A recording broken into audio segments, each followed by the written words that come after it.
Oke semuanya, pada kesempatan kali ini saya akan menjelaskan tentang turunan fungsi aljabar gitu ya, atau diferensial fungsi aljabar. Oke, rumus yang pertama di sini adalah aturan fungsi konstanta. Ketika ada fungsi x itu sama dengan k itu konstanta ya, maka turunan pertama x itu sama dengan 0. Oke, saya akan memberikan contohnya di sini. Ketika saya punya fungsi fx itu sama dengan konstantanya berapa? Misalnya 5 itu ya. Berarti f aksen x itu sama dengan 0. Oke, kita pakai variabel lain. Misalnya ada fungsi g dengan di sini t. Berarti gt itu sama dengan misalnya 2 gitu. Berarti di sini g aksen t atau turunan pertama fungsi g dengan variabel t itu sama dengan 0. Seperti itu. Itu ya. Terus kemudian aturan yang kedua. Aturan yang kedua adalah aturan fungsi identitas. Ketika ada fx itu sama dengan x, maka f aksen x itu sama dengan 1. Oke, contohnya seperti ini. Kalau saya punya fx sama dengan x, maka turunan pertama daripada fx ya, turunan pertama fungsi x itu sama dengan 1. Nah, kalau misalnya di sini saya ganti t gitu ya. Berarti sini t. Kita turunkan h aksen t gitu ya. Berarti sama dengan 1. Oke, yang ketiga. Aturan yang ketiga adalah aturan pangkat. Ketika saya punya fungsi x itu sama dengan x pangkat n, maka turunan pertamanya f aksen x itu sama dengan n, kemudian ini dikalikan x, pangkatnya n-nya ini dikurangi 1. Oke, contohnya seperti ini. F x sama dengan x pangkat 5 gitu ya. Berarti f aksen x gitu ya. Rumusnya di sini kan n pangkatnya ini kita taruh di depan sini ya. Berarti kan ini n-nya 5. Berarti 5 kita taruh di depan sini. Kemudian x-nya tetap, kemudian di rumusnya pangkatnya itu n kurangi 1, berarti 5 ini dikurangi 1, hasilnya 4. Oke, begitu ya. Oke, selanjutnya misalnya saya punya gx gitu ya, saya ganti misalnya x pangkat negatif 3, berarti kita tahu di sini n-nya negatif 3, berarti turunan dari g aksen x itu sama dengan nih negatif 3, kita tahu di depan, berarti negatif 3, kemudian dikalikan x-nya tetap, berarti negatif 3 dikurangi, ya saya tulis dulu negatif 3 dikurangi 1 gitu ya.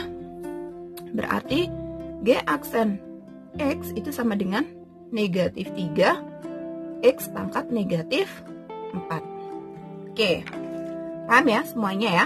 Kemudian yang nomor 4. Yang nomor 4 itu aturan kelipatan konstanta. Aturan kelipatan konstanta berarti ini contohnya adalah ada fungsi x sama dengan k dikalikan x pangkat n. K ini sebagai konstanta. Terus turunan pertamanya itu sama dengan k-nya taruh depan sini, kemudian n-nya itu taruh depannya sini. Ini x, kemudian dipangkatkan n-1. Jadi seperti aturan pangkat ini, cuman karena ini kelipatan konstantanya ditaruh di depan, dikalikan gitu ya. Atau karena ini perkalian itu berlaku sifat komutatif, nanti mau n dikalikan k juga boleh. Oke. Contohnya seperti ini. Contoh nomor 4. Ya, contohnya gimana ya? Oke, misalnya fx itu sama dengan berapa? 5 dikalikan x pangkat 2 gitu. 5 kali x pangkat 2. Berarti di sini f aksen x sama dengan ini 5-nya tetap, 2-nya ditulis di sini. Berarti kemudian ini x 2 dikurangi 1 hasilnya 1. Berarti ini sama dengan 10 x pangkat 1 saya tulis x. Oke, untuk selanjutnya saya akan menjelaskan tentang aturan dari jumlah gitu. Yang kelima adalah aturan jumlah. Jadi ketika di sini ada h Hx sama dengan fx ditambah gx, jadi ini fungsi fx dan fungsi gx, maka turunan pertamanya berarti f aksen x, ini f itu diturunkan, f aksen, kemudian g ini juga diturunkan, g aksen ini tandanya tambah, tetap tambah, gitu ya. Nah, di sini langsung saja fungsinya, misalnya saya punya hx sama dengan fungsi fx-nya langsung saya tulis 2x kuadrat. Kemudian ditambah fungsi g-nya saya tulis 3x. Oke, maka turunan pertamanya itu sama dengan, oke, kita lihat ya. Ini tadi pakai aturan kelipatan konstanta ya. 2-nya kita taruh depan sini ya. Berarti kan 2 dikalikan 2, langsung saja saya tulis 4. Kemudian x-nya tetap, kemudian ini 2 dikurangi 1, hasilnya 1. Oke, berarti 4x pangkat 1 atau 4x saja boleh gitu ya. Kemudian ditambah ini 3 dikalikan x, berarti kan ini di sini sebenarnya pangkatnya 1 ya. Ini juga sama, aturan kelipatan konstanta, satunya ditaruh di depan sini, itu kan berarti 1 dikalikan 3 hasilnya 3. Kemudian x, di sini kan x-nya tadi 1 dikurangi 1 itu kan 0, berarti x pangkat 0. Nah, x pangkat 0 itu sama dengan 1. Oke, berarti di sini hasilnya bisa kita tulis 4x ditambah 3. Itu ya. Kemudian selanjutnya itu nomor 6. Nomor 6 itu aturan selisih. Aturan selisih itu sama dengan aturan jumlah. Hanya saja kalau aturan jumlah di sini positif, berarti kalau selisih itu kurang ya, seperti ini.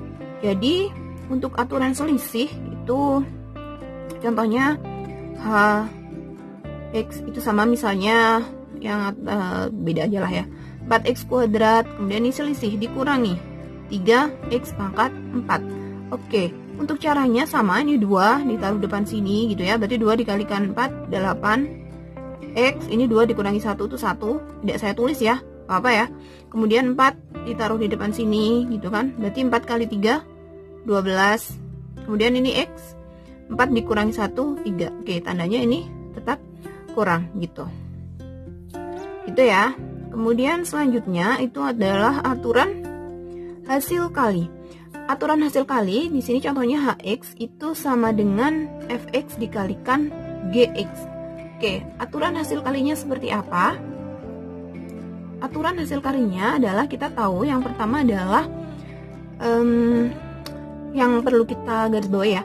Jadi ini tandanya di sini positif. Jadi kalau positif itu kan berlaku sifat komutatif. Nanti mau ditulis ini dulu boleh, ini dulu boleh. Nah, tapi memahaminya gini, kalau aturan hasil kali, ini fx, di sini tetap fx. Kalau fx-nya itu tidak diturunkan, maka pasangannya dengan gx-nya diturunkan. Ini sebaliknya, fx-nya itu diturunkan, maka gx-nya tidak diturunkan gitu. Oke, contohnya, nih di sini kalau saya punya fungsi hx itu sama dengan fungsi fx-nya itu misalnya 3x kuadrat ditambah 3 gitu ya. Kemudian dikalikan gx-nya misalnya 3x pangkat negatif 1 dikurangi 4x gitu ya. 4x pangkat 4 boleh lah kayak gitu. Nah, ingat ini tandanya kali, berarti kan ini di sini sebagai fx, kemudian ini di sini sebagai gx gitu. Nah, kita tahu satu-satu boleh lah ya ditulis. Berarti ini turunan dari fx-nya kita turunkan dari ini, berarti ini kan 2 taruh sini, 2 kali 3 6 x. Kemudian ini x pangkatnya kan 2 dikurangi 1 pangkat 1, nggak saya tulis ya. Kemudian ditambah 3 itu kan konstanta. Ingat ya, turunan dari konstanta itu 0. Kalau 0 tidak saya tulis nggak apa ya. Kemudian ini g aksen x. G aksennya berarti turunannya dari ini. Negatif 1 dikalikan sini ya, 3 berarti negatif 3 jadinya. Kemudian x negatif 1 dikurangi negatif 1, hasilnya negatif 2 gitu. Kemudian ini kurangi 4x pangkat 4. Berarti ini 4-nya ditaruh depan sini, berarti 4 kali 4 16. Tandanya negatif 16. X 4 dikurangi 1 3.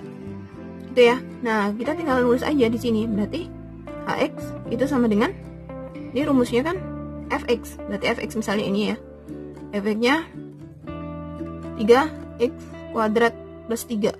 Oke, kalau f-nya tidak diturunkan berarti dikalikan dengan turunannya dari gx. Ini turunannya dari gx ini. Berarti ini dikalikan negatif 3x pangkat negatif 2 dikurangi 16 x pangkat 3. Gitu. Terus ini tandanya tambah, ditambah di sini, ditambah berapa? F aksen x ya. F aksen x di sini ini berarti 6x dikalikan di sini, berarti kalau f aksennya itu yang udah diturunkan, f-nya udah diturunkan, berarti gx-nya tidak diturunkan. Berarti kita pakai yang ini. Berarti dikali 3x pangkat negatif 1 dikurangi 4x pangkat 4. Gini ya. Oke, berarti ini mau dikerjakan boleh, tapi misalnya mau seperti ini, tetap seperti ini juga nggak apa-apa. Ini hasilnya 3x kuadrat ditambah 3, kemudian dikalikan negatif 3x negatif 2 dikurangi 16x pangkat 3 gitu ya. Kemudian ditambah, oke, kalau misalnya ini mau dikerjakan nggak apa, 6 kali 3 adalah 18.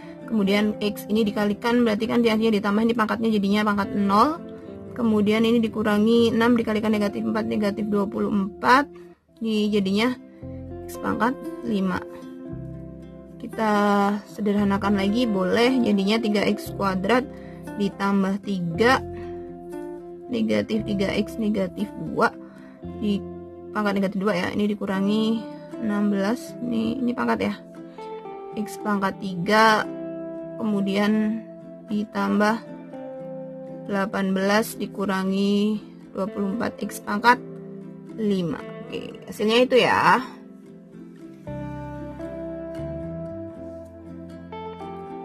Oke, selanjutnya adalah aturan hasil bagi. Jadi aturan hasil bagi misalnya ada fx dibagi gx, jadi fungsi f dibagi fungsi g.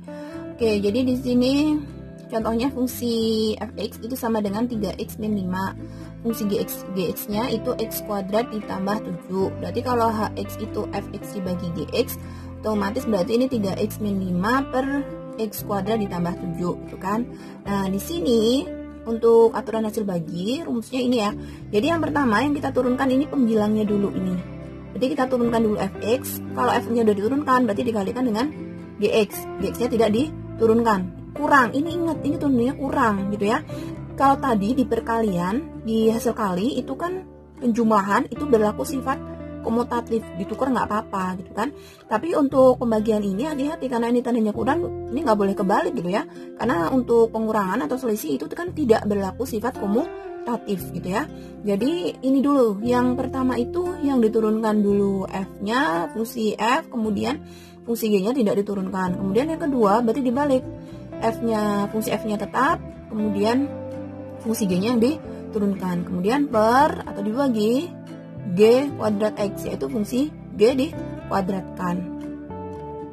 Oke, contoh soalnya seperti ini. Di sini saya punya fungsi f itu 3x min 5, kemudian fungsi g itu x kuadrat ditambah 7. Nah, h x itu sama dengan fx per gx, berarti sama dengan 3x min 5 per x kuadrat tambah 7. Nah, kita akan mencari turunan pertama dari fungsi h. Berarti ini ya, kita ingat di sini rumusnya itu ada f aksen, ada g aksen. Berarti kita cari dulu ini turunan pertamanya dari f atau f aksen x, berarti sama dengan 3. Nih ya, turunan dari 3x itu kan 3 gitu kan.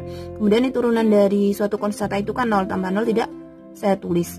Kemudian di sini g aksen x itu sama dengan turunan dari x kuadrat ditambah 7, berarti 2-nya taruh depan, berarti 2x. 2 dikurangi 1 itu pangkat 1 tidak saya tulis. Kemudian turunan dari konstanta itu 0 tidak saya tulis gitu ya. Berarti selanjutnya di sini kita menggunakan rumus f aksen x. F aksennya x itu 3, kemudian dikalikan gx. Gx-nya ini ya, x kuadrat ditambah 7. Oke, berarti tandanya ingat di sini kurang. F aksennya mana? Ini. Berarti 3x dikurangi 5. Oke, dikalikan g aksen. Nih, berarti sini dikalikan 2x per g kuadrat x, berarti fungsi g dikuadratkan, berarti sini x kuadrat ditambah 7 kuadratkan. Berarti sama dengan, nih kita selesaikan ya, 3 dikalikan X kuadrat, kemudian 3 dikalikan 7. Berarti 3X kuadrat ditambah 21 nih ya. 3 dikalikan 7 itu 21. Kemudian ini negatif 2X. Berarti negatif 2X dikalikan 3X. Berarti negatif 6X kuadrat. Kemudian negatif 2X ya, ini negatif 2X dikalikan negatif 5. Negatif kan negatif, hasilnya positif 10X gitu. Kemudian per ini dikuadratkan, hasilnya berapa? Ini kita coret-coret dulu di sini.